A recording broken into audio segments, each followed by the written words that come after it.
امام شریف کے لیے اب دیکھیے ٹوپی پر امامہ باندھنے کا حکم ہے. اب سب علماء کا اپنا اپنا جو ہے طریقہ کار ہے. بعض حضرات جو ہے نا صرف ایسا باندھ لیتے ہیں ٹوپی کے اوپر، بعض لوگ 2 پٹی باندھ لیتے ہیں، تو ایسا کوئی وہ نہیں ہے. البتہ یہ جو ہے ایک حصہ بھی چھوڑ بھی سکتے ہیں اور 2 حصے بھی چھوڑ بھی سکتے ہیں. اس کا جواب ہے خالی پٹی بن لے کے جو ہے مکمل طور پہ ایک پٹی، ایک سیرہ پورا مکمل آ گیا تو بس ہے امام شریف کا. اس طرح بھی جو ہے عرب علماء عام طور پہ اس طرح بھی بنتے ہیں امام شریف. ہے وہ بھی. اس کا جواب بھی اب اہل علم کے پاس طریقہ کار تو ہے اس کا. جب نفس پہ قابو کرنا یہ بھی ایک جہاد کا معنی ہے کیا؟ نفس پہ جہاد یعنی نفس کی پر قابو رکھنا، نفس کی خواہشات پر عمل نہیں کرنا، یہ جہاد اکبر کہلاتا ہے. بھئی ایک تو جو ہے دیکھیے ایک دشمن وہ ہے جو باہر ہے، جو آپ سے مقابلے کے لیے آیا ہے، آپ اس میدان میں آپ پہنچ گئے اور میدان میں اس سے جو ہے مقابلہ کر رہے ہیں. ایک وہ جو آپ اپنے اندر کے شیطان کو مار رہے ہیں. جب آپ اس کو ماریں گے اور اس کے بعد دل پر اور آپ نفس پر آپ کا قابو آ جائے گا تو پھر آپ اس کے ذریعے سے ہزاروں کے دلوں کو جو ہے آپ پھیر دیں گے. تو یہ کسی کو قتل کر دینا سے بہتر یہ ہے کہ اس کے دل کو پھیر دینا. اسی لیے اس کو جہاد اکبر کہا گیا. فرق یہی ہے کہ جہاد فی سبیل اللہ کی راہ میں نکلنا کا مطلب یہ میدان میں جب اترتے ہیں میدان کارساز میں تو ہم میدان کارساز میں جب پہنچتے ہیں تو وہاں پر ہم کسی کی گردن اڑا دیتے ہیں، انسان موجود نہیں رہتا. اب یہاں جب اللہ والے جب جہاد اکبر کرتے ہیں تو مطلب یہ کہ لوگ دل کی تاریکیوں کو دور کر کے اللہ کے قریب ان کو کر دیتے ہیں، دلوں کو پھیر دیتے ہیں. اسی لیے اس کو جہاد اکبر کہا گیا. نفس پر قابو پانا یہ جہاد اکبر ہے. ابھی اب جو واقعہ سنا ہے نبی کریم صلی اللہ علیہ وسلم نے خط لکھا تھا فلاں مقام پہ جا کے کھڑو بنے، تو اس خط کی کچھ تشریح کرتے تشریح وغیرہ جو ہے نا اس میں تاریخ کی اوراق کتابوں میں جو ہے تشریحات اس کی موجود نہیں ہیں. اس میں یہ ہے کہ جو 2 بندے تھے جو واپس چلے گئے، جی جو صحابی رسول تھے اور کچھ وہ صحابہ میں سے وہ افراد موجود ہیں، ان کے نام نہیں، ایسا کچھ نہیں ہے، ایسا کچھ نہیں ہے. وہ خط کے بعد وہ لوگ جو پہنچے ان کے نام البتہ تاریخ میں مل جاتے ہیں. تو گناہ گار وغیرہ ایسا نہیں ہے، ایسا نہیں ہے، وہ گناہ گار نہیں کہلائیں گے. پوشیدہ ہے ان کے نام موجود ہیں تاریخ کے اوراق، وہ خط پوشیدہ ہے. ان کے اوراق ان کے نام موجود ہے تاریخ میں کہ جو افراد واپس چلے گئے تھے. یہ اکثر اہل حدیث یہ سمجھتے یہ مانتے کہ کسی اولیاء اللہ کی بارگاہ میں گئے تو ان کی مغفرت کے لیے دعا کرو کیوں بولتے ہیں اکثر. تو اہل سنت الجماعت میں اگر کوئی یہ بول رہی تو یہ کیا درست ہے؟ دیکھیے مغفرت کا جو لفظ ہے وہ سب کے لیے عام لفظ ہے. مغفرت کے بہت سے معنی مطالب پائے جاتے ہیں. گناہوں کی بخشش، معافی چاہتا ہوں، گناہوں کی بخشش. دیکھیے اللہ تبارک و تعالیٰ کے اولیاء اللہ تبارک و تعالیٰ کی جانب سے گناہوں سے محفوظ ہوتے ہیں. معصوم ہونا صرف انبیاء کرام علیہم الصلوۃ والسلام کی ذات مبارک کہ گناہ دن سے ہونے کا کوئی جو ہے نا تصور نہیں، وہ انبیاء کرام کی ذات مبارکہ ہے. اللہ کے منتخب چنندہ نفوس قدسیہ انبیاء کرام جو معصوم ہیں، جن سے گناہ ہو ہی نہیں سکتا. وہ جو بھی ہیں وہ منشاء الہی اور ارادہ الہی ہوگا. وہ جو ہے خطا سے بالکل پاک ہے، مبرہ ہے. انبیاء کرام کے بعد صحابہ کرام سے لے کر اولیاء اللہ تک اتنے نفوس قدسیہ ہے یہ محفوظ عن الخطا ہے، یعنی اللہ تبارک و تعالیٰ ان کو خطاؤں سے محفوظ رکھتا ہے. اللہ کا جب دوست ہوگا تو یقیناً وہ گناہوں سے پاک ہوگا. اب اس کے لیے دعائیں مغفرت عام لفظ ہے. جب دعا کی جاتی ہے تو دعائیں مغفرت ہو تو مطلب یہ ہے کہ اللہ کی بارگاہ میں ان کے درجات بلند ہوتے ہیں. اگر کوئی اولیاء اللہ کے بارے میں یہ سوچے کہ وہ گناہ گار ہیں نعوذ باللہ، تو یہ سوچنا ہماری اپنی کم عقلی، کم فہمی، ناسمجھی یہ ہم کہیں گے. اس لیے کہ اولیاء اللہ کو اللہ تعالیٰ خطا سے محفوظ رکھتا ہے، چاہے اولیاء ہو چاہے صحابہ کرام ہو، صحابہ کرام سے لے کر اولیاء اللہ تک کے جتنے بھی نفوس خصیہ اس میں صحابہ اہل بیت سب کے سب شامل ہے، یہ محفوظ عن الخطا ہوتے ہیں، اللہ تعالیٰ ان کی حفاظت فرماتا ہے۔ اگر کوئی کسی شخص کے کسی ولی کے بارے میں یہ کہے کہ وہ گنہگار تھے ان کے لیے بخشش کی دعا کی جائے تو نعوذ باللہ اس کے دل میں جو ہے نا کیا بولتے ہیں اولیاء کے بارے میں بغض ہے، اور اولیاء اللہ کے دل کے بارے میں کوئی ایک ولی سے بھی بغض رکھے، اگر کوئی شخص کسی ایک ولی کو مانتا ہے کسی ایک ولی کو نہیں مانتا، دیکھیے اولیاء اللہ صحابہ اللہ کے نیک بندوں میں اللہ تبارک و تعالیٰ نے وہ محبتیں امت میں ڈالی ہیں، اور ان میں کوئی اس طرح وہ نہیں ہے کہ ایک کو مانا جائے تو ایک کو نہ مانا جائے، ایک کو مانا جائے تو ایک کہیں کا انکار کیا جائے، نہیں، یہ سب ایک جیسے ہیں، سب جو ہے اللہ کے محبوب بندے ہیں، سب کے اپنے درجات اللہ تبارک و تعالیٰ کے نزدیک پیارے نبی صلی اللہ علیہ وسلم کی بارگاہ میں سب کے اپنے درجات موجود ہیں۔ اگر کوئی کسی ایک ولی کی تعظیم کرتا ہے دوسرے ولی کی بے ادبی کرتا ہے تو اسے ایسے شخص کے لیے بھی حدیث پاک موجود ہے کہ پیارے نبی صلی اللہ علیہ وسلم فرماتے ہیں جو کوئی من عادی لی ولی فقط آذنتہ بالحرب، اگر کوئی میرے کسی ایک ولی سے دشمنی رکھے بغض رکھے تو میں اس سے اعلان جنگ کرتا ہوں، اللہ فرما رہا میں جنگ کرتا ہوں اس سے۔ دیکھیے اللہ فرما رہا میں جنگ کروں گا، ایسا نہیں کہ وہ جنگ کرے، نہیں، اللہ جنگ کرے گا۔ اللہ سے جنگ کرنے والا کون موجود دنیا میں موجود ہے بتائیے؟ اللہ کا غضب کون برداشت کر سکے گا؟ اللہ کا جاہ و جلال کون برداشت کرے گا؟ کون برداشت نہیں کر سکتا۔ تو اللہ تبارک و تعالیٰ نہیں چاہتا کہ اللہ کے کسی ولی کی بے ادبی ہو، ہر ولی کا مقام اپنی جگہ مسلمہ ہے۔ تو کوئی یہ کہنا کہ ہم گناہ کی بخشش کی دعا کے نعوذ باللہ وہ غلط بات ہے۔ ہاں بخشش کی دعا مغفرت کی دعا کا جو لفظ عام ہے، اس سے رحمت الہیہ بھی موجود ہے۔ اب جہاں یہ قرآن مجید میں آیا کہ نبی پاک صلی اللہ علیہ وسلم کو چاہیے کہ اپنے گناہوں کی معافی مانگے، تو مطلب کیا؟ سرکار دو عالم صلی اللہ علیہ وسلم کے درجات کے لیے ہم دعا کریں، درجات سرکار کے بلند ہو جائیں گے۔ درجات بلند ہوتے ہیں اولیاء اللہ کی بارگاہ میں دعا کرنے سے، یہ مطلب اس کا ہوگا۔ سوچ رکھنے والے کے پیچھے نماز ہوتی ہے نہیں پڑھنا چاہیے۔ ایسے لوگ جو اولیاء اللہ کی تعظیم و توقیر کو قبول نہیں کرتے ان سے جو ہے نا کوشش کریں کہ ان کے پیچھے نماز نہ پڑھیں۔ اگر پڑھ لیے بعد میں معلوم ہوا تو بہتر یہ ہے کہ آپ جو ہے نماز کو دہرا لیں۔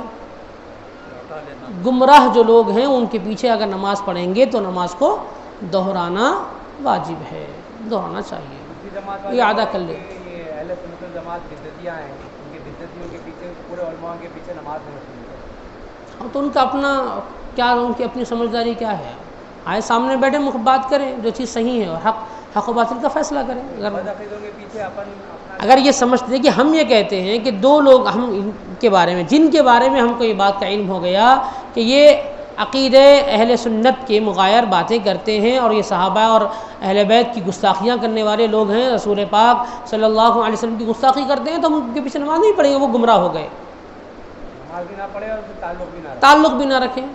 عام لوگوں کو حکم دیا گیا کہ ان سے تعلق نہ رکھیں، اس لیے کہ جو ہے ان کی بدعقیدگی ہمارے اندر نہ آ جائے، کہ نحوست جو انہوں نے پالی ہے وہ ہمارے دلوں میں نہ آ جائے، اس لیے ان سے پرہیز کرنے کا حکم ہے۔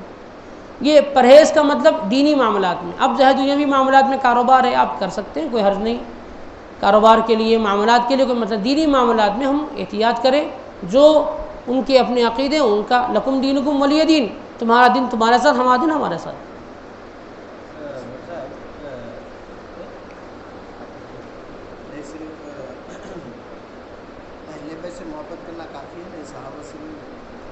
دیکھیے اہل سنت کا جو عقیدہ ہے، اہل سنت کا عقیدہ یہ ہے کہ صرف اہل بیت سے محبت کرنا یہ بھی اہل سنت نہیں ہے، صرف صحابہ سے محبت کرنا بھی اہل سنت نہیں ہے۔ اہل سنت صحابہ اور اہل بیت سے محبت کرنے والی جماعت کا نام ہے، اس میں سے کوئی ایک سے اگر کوئی جدا ہو گیا تو اہل سنت سے خارج ہو گیا۔ اگر کوئی اہل بیت سے محبت کر کے صحابہ کو برا کہتے ہیں تو وہ اہل تشیع بن جاتے ہیں، روافض ہو گئے۔ رافضی کا عقیدہ کیا ہے؟ رافضی کا عقیدہ یہ ہے کہ وہ اہل بیت کی محبت کو بیان کرے اور صحابہ کو گالیاں دے۔ میں عام الفاظ میں کہہ رہا ہوں، مشاجرات صحابہ جو کرتے ہیں وہ اہل بیت کی شان بیان کرتے ہیں، مشاجرات صحابہ کرتے ہیں، وہ رافضی ہے، اور رافضیوں کا اہل سنت سے کوئی تعلق نہیں، ٹھیک ہے۔ اسی طرح ناصبی کون ہیں؟ جو صحابہ کرام کی تعظیم و توقیر کی بات کرتے ہیں مگر اہل بیت کی عظمتوں کو نہیں مانتے، وہ بھی اہل سنت سے خارج ہے، یہ بھی گمراہ ہوئے وہ بھی گمراہ ہوئے۔ اہل سنت اور کا عقیدہ یہ ہے کہ ہم صحابہ کرام سے محبت کرنے والے اور ہم جو ہے اہل بیت سے محبت کرنے والے، دونوں بھی ہمارے لیے شعار اسلام ہیں، دونوں بھی ہمارے لیے مکمل ایمان کا جز ہے، ایمان کا تعلق ہے۔ دیکھیے اس کی مثال میں آپ کو دیتا ہوں، حضرت دکن کے محدث سیدنا عبداللہ شاہ نقشبندی قادری رحمۃ اللہ علیہ نے ایک مثال دی، فرمایا کہ اہل بیت کیا ہے، سفینہ نوح کی طرح ہے، اور صحابہ ستاروں کے مانند ہیں۔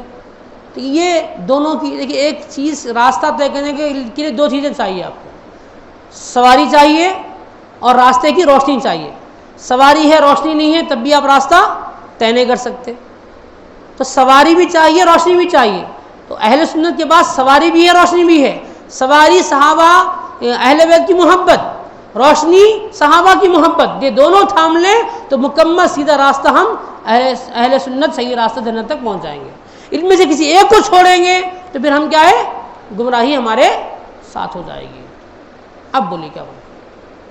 فتح مکہ کے بعد کے جو صحابہ کرام ایمان لائے، بعض لوگوں کا قول ہے کہ فتح مکہ کے بعد جو ایمان لائے وہ صحابہ دیکھیے کسی کی باپ کی جاگیر نہیں ہے کہ جو ہے نا کوئی یہ کہے کہ جو ہے نا میں جو ہے قبول نہیں کرتا ہوں۔ دین جو ہے نا کسی کے باپ کا نہیں ہے، دین شریعت مطہرہ کا ہے۔ رسول اللہ صلی اللہ علیہ وسلم شارع علیہ الصلوۃ والسلام کو جو حکم ہے، اللہ کا جو حکم ہے وہی ہم مانتے ہیں۔ صحابہ کرام کہتے ہیں کس کو ہے، صحابیت ملتی کیسا ہے؟ صحابیت کوئی فضائل سے نہیں ملنے والی، کوئی عمل سے نہیں ملنے والی۔ صحابیت جو ملنے والی ہے، اہل سنت سارے جمہور کا اتفاق ہے، سارے مفسرین، سارے محدثین، سارے محققین جو اہل سنت کے ہیں، میں جملہ کہہ رہا ہوں، جو اپنے آپ کو اہل سنت و جماعت کہتا ہے اس کو میں کہہ رہا ہوں کہ اہل سنت و جماعت کے جتنے مفسرین، محدثین، محققین، فقہا، سبوں کا جو قول ہے وہ قول یہی ہے کہ صحابہ میں صحابی وہ ہے جو حالت ایمان میں نبی پاک صلی اللہ علیہ وسلم کا دیدار کیا ہو اور حالت ایمان میں وہ دنیا سے رخصت ہوئے، وہ صحابی ہیں۔ ایک لمحے کے لیے اگر سرکار کی صحبت ان کو مل گئی ہے، وہ ایسے صحابی ہے کہ قیامت تک کوئی ولی، قطب، اوتاد، ابدال، غوث بھی ان کا مرتبہ حاصل نہیں کر سکتے، اور یہ اہل سنت کا عقیدہ ہے۔ اگر کوئی اپنے آپ کو کہتا ہے نام لیوا کہ میں اہل سنت و جماعت میں سے ہوں اور میں نہیں مانتا، تو اس کے باپ کی جاگیر نہیں ہے۔ ہم یہ کہتے ہیں کہ تو اہل سنت و جماعت میں سے نہیں ہے، یقیناً تو اہل تشیع ہوگا یا کوئی اور ہوگا، ہم کو کوئی پرواہ نہیں۔ اہل سنت کا یہ عقیدہ ہے کہ اہل بیت اطہار کی عظمتوں کو بھی مانتے ہیں، صحابہ کی عظمتوں بھی مانتے ہیں، سارے صحابہ عدول ہیں۔ سارے صحابہ کے بارے میں سرکار نے فرمایا کلہم عدول، یہ سارے کے سارے صحابہ انصاف پسند ہے، سارے کے سارے صحابہ سچے ہیں، اور سارے کے سارے صحابہ اللہ کے نبی صلی اللہ علیہ وسلم کے صحابہ ہیں، چنانچہ ان کے بارے میں ہم اپنی زبان درازی نہیں کر سکتے۔ قرب قیامت کی نشانیوں کے بارے میں حضرت سیدنا دکن کے محدث عبداللہ شاہ نقشبندی قادری مجددی رحمۃ اللہ علیہ نے اپنی کتاب زجاجۃ المصابیح میں حدیث پاک نقل فرمائی، اس باب میں جس میں قیامت کا ذکر ہے، طویل حدیث آئی، اس میں جو ہے کچھ باتیں میں آپ کے سامنے گوشہ گزار کروں گا۔ اس طویل حدیث کا جو ٹکڑا ہے اس میں یہ بیان کیا گیا کہ قیامت کی نشانیوں میں سے نشانی ایسی بھی ہوگی کہ پہلے والوں کے بارے میں ایک قوم ایسی بھی پیدا ہوگی جو پہلے والوں پر لعن طعن کریں گے، یعنی صحابہ کرام جو گزرے ہوئے ہیں، میری امت میں کچھ ایسے لوگ پیدا ہوں گے جو اپنے پہلے والوں کی برائیوں کو لعن طعن کریں گے، ان کی برائیوں کو بیان کریں گے۔ یہ ایسی جماعت ہے جو ملعون ہے کہا گیا ان کو، اور فرمایا گیا کہ جب یہ ایسی قوم آئے گی تو تم انتظار کرو کہ تم پر پتھروں کی بارش ہوگی، تمہاری زمین زلزلہ آئے گا، زمین سے تم کو دھسا دیا جائے گا۔ یہ ساری باتیں حدیث پاک کی خلاصے نور المصابیح میں موجود ہیں، زجاجۃ المصابیح میں موجود ہے حدیث پاک۔ اور حضرت بیان کرتے ہوئے اس کا خلاصہ اپنی حاشیے میں بیان کرتے ہوئے فرماتے ہیں کہ ایسی جماعت یا کافر ہوگی یا پھر پاگل ہوگی۔ یا ایسے لوگ کون ہوں گے یا کافر ہوں گے یا پاگل ہوں گے جو صحابہ اکرام کے بارے میں مشاجرات کرتے ہیں، صحابہ اکرام کے بارے میں جو ہے کچھ برا بھلا کہتے ہیں۔ یاد رکھیں صحابہ اکرام کے بارے میں پیارے نبی صلی اللہ علیہ وسلم فرمایا کہ میرے صحابہ کے بارے میں اپنی زبانوں کی حفاظت کرو۔ ہم نہیں کہہ سکتے فتح مکہ کے صحابہ مسلمان ہیں، فتح مکہ کے بعد نہیں ہے، نعوذ باللہ۔ تم کو کون دیا؟ تم کون جو اس بارے میں پوچھنے والے؟ تم کون جو تو اپنی رائے پیش کرنے والے؟ تمہاری کیا حقیقت؟ کہے کہ عالم، ایسے لوگ ہر آدمی عالم کہتا ہے۔ مہدویوں میں جو عالم ہیں انہوں اپنے آپ کو عالم کہتے ہیں، شیعوں میں ایسے لوگ ہیں اپنے آپ کو عالم کہتے ہیں۔ کیا آپ مانتے ہیں اس چیز کو؟ کیا ہم مانتے ہیں؟ ہم نہیں مانیں گے۔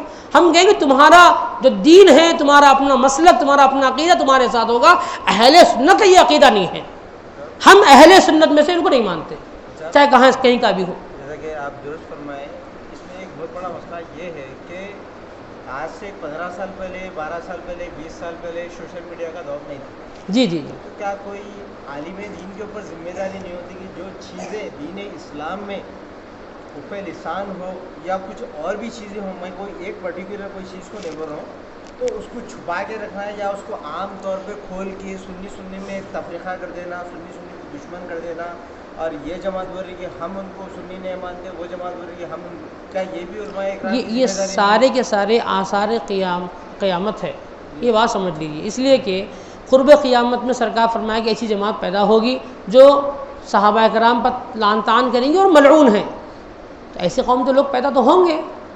اب رہا کف لسان جو ہے، دیکھیے ہر مسئلہ عوام کے لیے نہیں ہوتا، عوام کے لیے مسئلہ نہیں ہوتا۔ امام اعظم ابو حنیفہ رضی اللہ تعالیٰ عنہ کتنے بڑے امام ہیں، آپ سے جنہیں سوال کیے کہ بھئی یہ امام بتائیے کہ امام حسین جو ہے حق پر ہے یا یزید حق پر ہے، تو آپ نے جواب کیا دیا؟ تم سے سوال نہیں کیا جائے گا قبر میں تم سے کہ تم کو امام حسین تمہارے لیے حق پر تھے یا امام یزید حق پر تھا، سوال تم سے نماز کے لیے کیا جائے گا تو نماز پڑھو۔ تو امام اعظم نے اس کی اپنی عقل کے مطابق اس کو جواب دیا، تکلم الناس بعقولہم، لوگوں سے بات کرو ان کی اپنی عقلوں کے حساب سے۔ مطلب یہ ہوا عوام الناس میں ایسی باتیں نہیں کرنا چاہیے، مگر ایسے لوگ قرب قیامت کے دن پیدا ہوں گے جو تفرقہ ڈالیں گے اہل سنت کا۔ ایسے وقت عوام اہل سنت کو چاہیے کہ ایسے دغاباز، دھوکے باز، ایسے بدماش جن کے پاس جو کسی لوگوں کے پیسوں کے ٹکڑوں پر پڑ رہے ہیں، جن کو بولنے کی وجہ سے پیسے ملتے ہیں، ایسے بدماشوں سے دور رہیں، ان کی باتوں سے دور رہیں، جو اپنا عقیدہ بیان کر رہے ہیں کہ بھائی میں اس کو نہیں مانتا۔ تمہارے باپ کی جاگیر نہیں ہے کہ دین کے تم جو ہے اس کو بات کو مانو اور نہ مانو، یہ دین اسلام ہے، شریعت مطہرہ ہے، یہ اپنا قانون ہے، اہل سنت کے سارے قوانین موجود ہیں، جو جمہور اہل سنت کا عقیدہ ہے وہی عقیدے پر تم کو ماننا پڑے گا۔ تم کون ہے کہ میں نہیں مانتا؟ تم کون؟ تم کس کھیت کی مولی ہو جو تمہارے بولنے سے سب کچھ ہو جائے گا؟ خالد اسلام چاہے کوئی بھی ہو، اگر ایسا کہنے والا کوئی یہ کہے کہ میں جامعہ نظامیہ کا عالم ہوں، تب بھی جو ہے قابل قبول نہیں ہوگا، اس لیے کہ آپ کا جو علم ہے وہ آپ کو گمراہی کی طرف لے جا رہا ہے۔ ضروری نہیں کہ شیطان کے پاس بھی علم تھا پھر بھی وہ ملعون ہوا نہیں ہوا، مردود ہوا نہیں ہوا، کیوں ہوا؟ علم تو ہے مگر صحبت صحیح لوگوں کی نہیں ملی، صحبت یافتہ نہیں تھا، بزرگوں کی صحبت سے دور تھا، نقصان یہ ہوا۔ تو یہاں ویسا ہی معاملہ ہے، دنیا کے کچھ ٹکڑوں کے لیے دین کو بیچنے والے ایسے لوگ بہت ہوتے ہیں، بہت ایسے لوگ ہیں، ایسے لوگ آتے جاتے رہیں گے۔ ہم اپنے عقیدے پر مضبوط اور گامزن رہیں، یہی اہل سنت کے لیے اور اہل سنت کی عوام سے میں یہی گزارش کرتا ہوں۔ ایسے لوگ آتے جائیں گے اور اس طرح جو ہے نا کہ اب کی باتیں کرتے جائیں گے، ہم اس طرح کی باتوں پر عمل نہ کریں، بلکہ جو حقیقت ہے اہل سنت کا وہ عقیدہ ہے اس پر عمل کریں۔ اہل سنت کا عقیدہ یہی ہے کہ صحابہ اکرام سے بھی وہ محبت کرتے ہیں اور اہل بیت سے بھی محبت کرتے، اس لیے کہ صحابیت کسی عمل کی بنیاد پر نہیں ملتی، وہ نبی پاک صلی اللہ علیہ وسلم کی صحبت کی اور معیت کی وجہ سے ملتی ہے، اور جن کو رسول اللہ کی معیت مل گئی ان سے افضل ترین لوگ کوئی کائنات میں نہیں ہو سکتے، یاد رکھیں۔ اس لیے کہ اگر ہم یہ سمجھتے ہیں کہ عمل کی بنیاد پر ہو تو کوئی حج کرنے والا حاجی بن جائے تو کیا صحابی بن جائے گا؟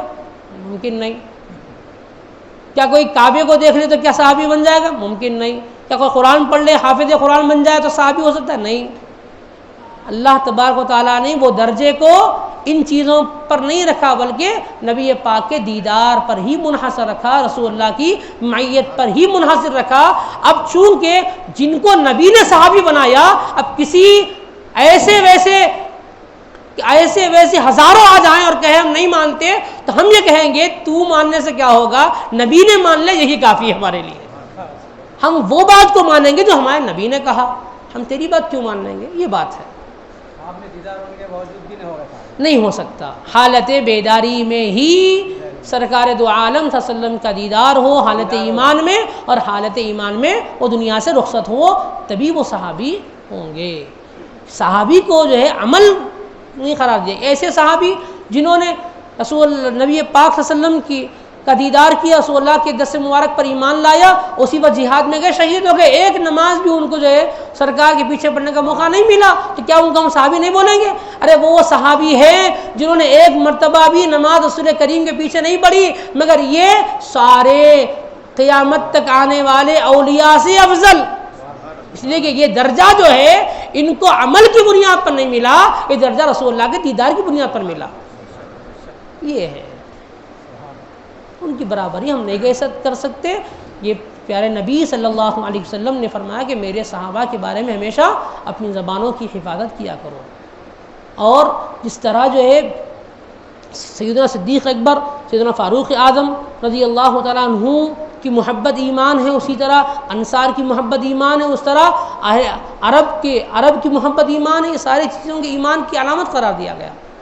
نہیں، صحابہ کی محبت ایمان، اہل بیت اطہار کی محبت ایمان کی علامت، کہ یہ دونوں کو رسول اللہ نے کبھی جدا نہیں فرمایا، نہ کبھی صحابہ نے اپنے آپ کو جدا کہا، نہ کبھی اہل بیت نے صحابہ سے جدا ہوئے۔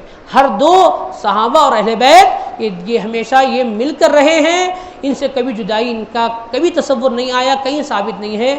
میں یہ الفاظ کہتا ہوں کہ اگر اہل سنت کی کوئی کتاب ایسی ہے جہاں پر ایسا صحابہ کے بارے میں ایسا کچھ ہے تو بتا دیں۔ کوئی اگر یہ کہے فتح مکہ سے پہلے کہ مسلمان تھے بعد میں نہیں ہونے والے، یہ کہاں ہے؟ کون سی کتاب اہل سنت کی ہے بتائیے، ایک کتاب کا حوالہ ہے تو بتا دیں۔ یہ فتنہ پرور اور فتنہ انگیزی ہے، بس دنیا کی کچھ دولت کے لیے اپنے دین کو بیچنے والے ایسے کتے بھوگنے والے بہت ہیں، ہم ایسے کتوں سے محفوظ رہیں۔ جامعہ نظامیہ کے جو انوار اللہ فاروقی اولیاء اللہ سے بالکل ولی کامل تھے، ولی باصفا تھے۔ دیکھیں ہر اللہ کا ولی عالم ہوتا ہے، ولایت علماء اہل اللہ صوفیہ ہیں جو عالم بھی ہوتے تھے اور ولایت طریقت کے میدان کے جو ہے شہسوار بھی ہوتے۔ حضرت شیخ الاسلام کے بارے میں اگر یہ کہے کہ ولی ہے یا نہیں، ارے آپ یہ سوچیں، شیخ الاسلام والمسلمین عارف باللہ شاہ امام محمد انوار اللہ فاروقی علیہ رحمہ کو بھیجنے والے کون ہیں؟ بھئی قندھار سے آپ مدینہ چلے گئے، مدینے میں آپ نے ارادہ کر لیا کہ میں اپنا مسکن، اپنا مدفن مدینہ بنا لوں، وہاں سے رسول کریم نے یہ بھیجا، فرمایا کہ انوار اللہ تمہارا کام یہ نہیں کہ تم یہاں رہو، تمہارا کام یہ ہے کہ تم جا کر میرے پاس ہزاروں لاکھوں کو بھیجو، تمہارا کام ہے۔ شیخ الاسلام کو بھیجنے والے کون ہیں؟ شیخ الاسلام کو بھیجنے والے سرکار مدینہ صلی اللہ علیہ وسلم ہیں۔ سرکار نے اپنی عطا ہم کو عطا فرمایا، عطائے رسول ہیں شیخ الاسلام حیدرآباد کے لیے، جس طرح ہندوستان کی سرزمین کے لیے خواجہ خواجگان حضرت غریب نواز رحمۃ اللہ علیہ عطائے ہند ہے، ویسے جو ہے دکن کی سرزمین کے لیے شیخ الاسلام عطائے دکن ہے۔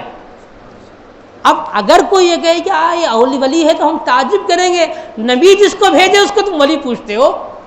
سوال یہ ہے، جب آپ اولیاء اللہ ہے دکن کی، تو آپ دیکھ رہے ہیں سالوں سے، بچپن سے آپ ہم خود دیکھ رہے ہیں کہ جس کے دکن میں اولیاء اللہ ہے، جس طریقے سے انوار اللہ فاروق رحمۃ اللہ علیہ کا عرف ہوتا ہے اور دوسروں کا عرف ہوتا ہے، تو فرق کیوں ہوتا ہے؟ سندل آتے ہیں، چراغاں جاتے ہیں، جس کا تادگی کی، جس کا صحبت سے جیسا جامعہ نظامیہ کا عرف ہوتا ہے، یہ عرس کہتے ہیں کس کو ہے یہ ہم کو نہیں معلوم اصل میں۔ آپ عرس دیکھنا چاہیں تو 2 عرس دیکھ لیجئے، میں کہتا ہوں آپ نقش بندی چمن جائیے، وہاں کا عرس دیکھیے، عرس سے نقش بندی چمن، وہ کون ہے نقش بندی چمن کے جو بزرگ ہے محدث دکن کون ہے؟ شیخ الاسلام کے شاگرد رشید ہے، آپ ان کا عرس دیکھ لیں، عرس آپ شیخ الاسلام کا عرس دیکھ لیں، عرس کہتے ہیں کہ اس کو عرس کا مطلب جو ہے نا کیا بولتے ہیں باجے بجا کے جانا، یہ عرس نہیں ہے، وہی سوال ہے۔ اصل عرس اس کا نام نہیں ہے۔ عرس کا مطلب کیا ہے؟ اللہ کے ولی کا اس دن اللہ سے یعنی اللہ تعالیٰ کا قرب نصیب ہو رہا ہے، قرب الہی کی منزل میں وہ جا رہے ہیں۔ دیکھیے ہم میں اور ولی میں فرق یہ ہوتا ہے کہ ہم موت سے ڈرتے ہیں، ہم موت سے اس لیے ڈرتے ہیں کہ موت آ جائے تو ہم کیا کریں، موت ہم سے ہم گھبراتے ہیں۔ اولیاء اکرام موت کے آنے پر خوش ہوتے ہیں، اس لیے کہ وہ کہتے ہیں کہ وصال کا وقت ہے، یہ وصال کا مطلب ایک دوسرے اپنے محبوب سے ملنے کا وقت ہے، اسی لیے اس کو عرس کہا جاتا ہے۔ عرس کا مطلب یہ ہے، عرس کا معنی لغوی معنی کیا ہے؟ دلہن یا شادی آبادی، اس طرح جو ہے عروس، عروس عرس اسی الفاظ میں سے ہے۔ دلہن کو اصل میں عروسہ کہتے ہیں۔ تو یہ مطلب کیا؟ خوشی کا دن۔ اولیاء اللہ دنیا سے جا رہے ہیں تو خوش کیوں ہو رہے ہیں؟ کیونکہ وہ جانتے ہیں جس دنیا میں رہ کر جس اپنے محبوب کو یاد کرتے تھے، آج محبوب کے میلاد کا دن ہے، محبوب سے دیدار کا دن ہے، اسی لیے اولیاء اللہ خوش ہوتے ہیں، اسی لیے اس کو عرس کہتے ہیں۔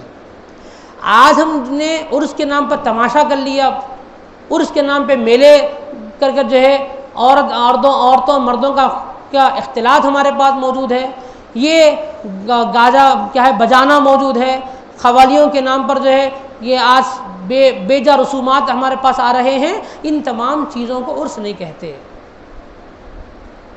دیکھیے قوالی کا جو مسئلہ ہے یہ ایک مسئلہ ہے، اس میں اختلاف ہے۔ اہل سلسلے میں سلسلے نقشبندیہ کے جتنے بزرگوں نے اس کو جو ہے یعنی قوالی کے بارے میں جو ہے منع کیا۔ باقی 3 سلاسل قادریہ سہروردیہ اور چشتیہ، ان کے پاس جو ہے قوالی کا اہتمام ہے، یہ ہونا ہے ان کے پاس، ان کے اپنے دلائل ہیں، اس کا انکار بھی نہیں کرتے۔ مگر صرف قوالی کے نام پر اس طرح کی جو حرکتیں باجا بجاتے ہوئے جانا یا پھر دف، یہ ساری چیزیں جو ہو رہی ہیں، اس کو ہم جو ہے اس سے پرہیز کرنا چاہیے۔ وہ جو گھوڑوں پہ لے جایا جا رہا ہے، یہ ساری چیزیں سے اس سے اولیاء اللہ کو کوئی فائدہ نہیں ہونے والا۔ اولیاء جو ہے ہماری چادروں سے محبت کرنے والے نہیں ہیں، ہمارے پھولوں سے اولیاء محبت کرنے والے نہیں ہیں۔ اولیاء کرام کو نہ ہماری چادروں کی ضرورت، نہ ہمارے پھولوں کی ضرورت۔ یہ جو ہے صرف تماشا ہے ہمارے لوگوں کا، ہم کو چاہیے کہ ہم اس سے احتراز کریں، بچیں۔ حضرت کے پاس سندل اور چراغا بھی ہوتے ہیں؟ سندل نہ چراغا کچھ نہیں ہوتے، جو طریقہ کار بزرگوں کا وہی ہوتا ہے۔ چادر مبارک جو ہے نا ہوتی ہے، فاتحہ ہوتی ہے قرآن پاک کی۔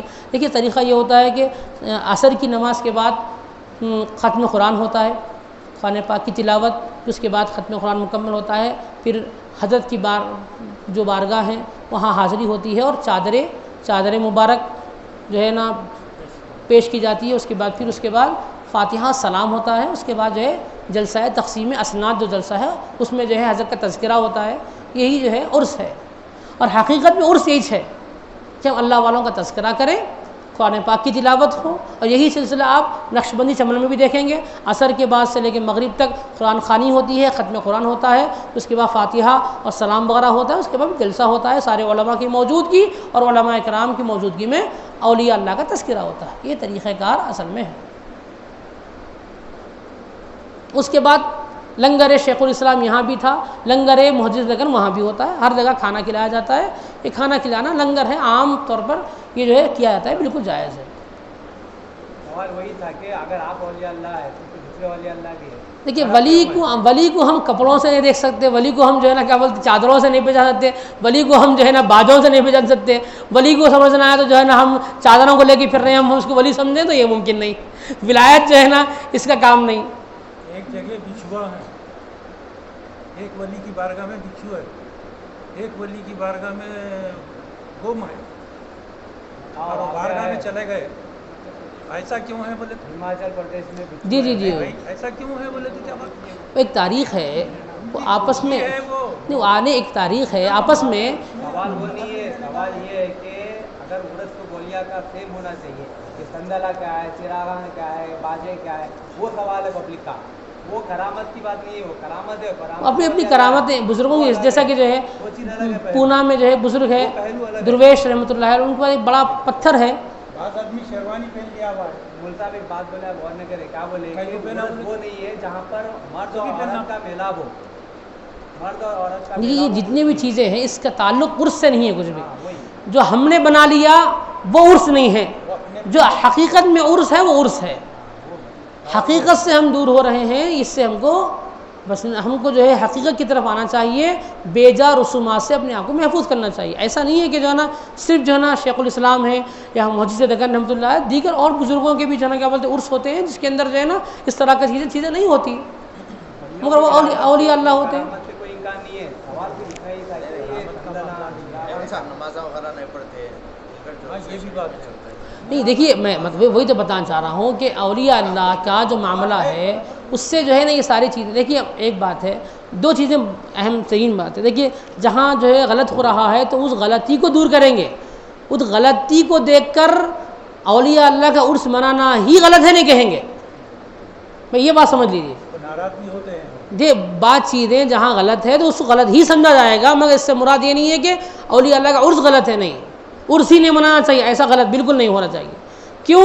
کیونکہ عرس اپنی جگہ مسلمہ ہیں، مگر جو خرافات اور چیزیں ہو رہی ہے یہ غلط ہے، اس کو دور کرنا چاہیے۔ اس کی مثال ایسی ہی جیسا کہ نکاح ہے، نکاح کرنا سنت ہے، مگر نکاح میں باجا بجانا حرام ہے، ناچ گانا کرنا حرام ہے، یہ دو بھی چیزیں جو نکاح میں جو چیزیں ہوتی ہے جو خراب ہے وہ خرابی کو دور کریں گے، مگر اس کا مطلب یہ نہیں ہے کہ لوگ نکاح کرنا چھوڑ دیں، ایسا ممکن نہیں ہے۔ نکاح کرنا سنت ہمیشہ رہے گا، ہمیشہ قائم رہے گا، نکاح کرنا ہمیشہ کے لیے رہے گا، مگر نکاح میں جو خرابیاں اس کو دور کرنا چاہیے، جو کریں گے خرابیاں وہ کہیں گے کہ یہ غلط ہے۔ اسی طرح عرس کا معاملہ ایسا ہی ہے، عرس اپنی جگہ مسلمہ ہے، عرس میں جو چیزیں ہو رہی ہے، جو گانا بجانا، یہ ساری چیزیں بالکل غلط ہے، کوئی بھی کرے تو غلط ہے، چاہے کوئی بھی ہو غلط ہے تو غلط ہے، کیونکہ یہ شریعت کا قانون ہے، یہ کسی کا فرد کا بنایا ہوا نہیں ہے بلکہ اللہ اس کے رسول کا بنایا ہوا قانون ہے۔ پابندی نہیں کرتے ہم نماز کی پابندی۔ وصلی اللہ تعالی وسلم علی خیر خلقہ سیدنا محمد وعلی آلہ واصحابہ ومحبہ واہل بیتہ اجمعین برحمتک یا ارحم الراحمین والحمد للہ رب العالمین۔